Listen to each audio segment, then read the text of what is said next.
একদিনের টাকি ভ্রমণ। কলকাতার খুব কাছেই হঠাৎ বেরিয়ে পড়ার মতো আদর্শ জায়গা। সকাল 8টা নাগাদ কলকাতা থেকে বেরিয়ে পথে ব্রেকফাস্ট সেরে নিলাম সোনারতরীতে। আমরা পৌঁছে গেলাম মালঞ্চর মোড়ে।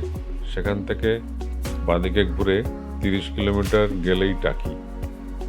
আমাদের রাত্রের আস্তানা ছিল ইছামতি হোটেল।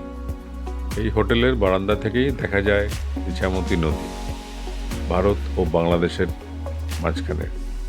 দুপুরের খাওয়া আমরা সেরে নিলাম নৃপেন্দ্র অতিথিশালায়, যেখানে মাটন, চিকেন, চিংড়ি মাছ এগুলো সবই অ্যাভেলেবেল ছিল।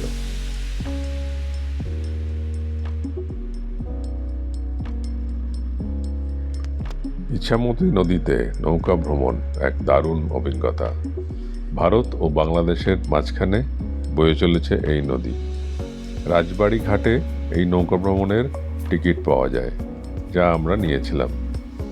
খুব সুন্দর অভিজ্ঞতা।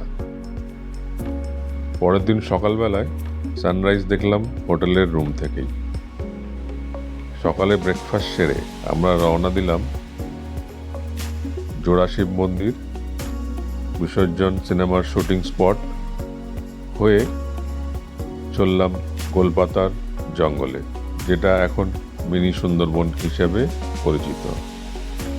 এর ভেতরে মিলিটারিদের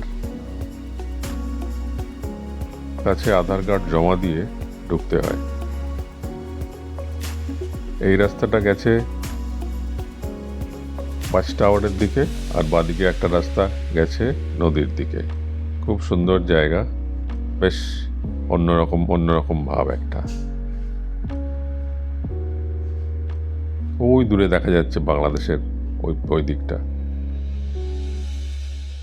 এবার ঘরে ফেরার পালা।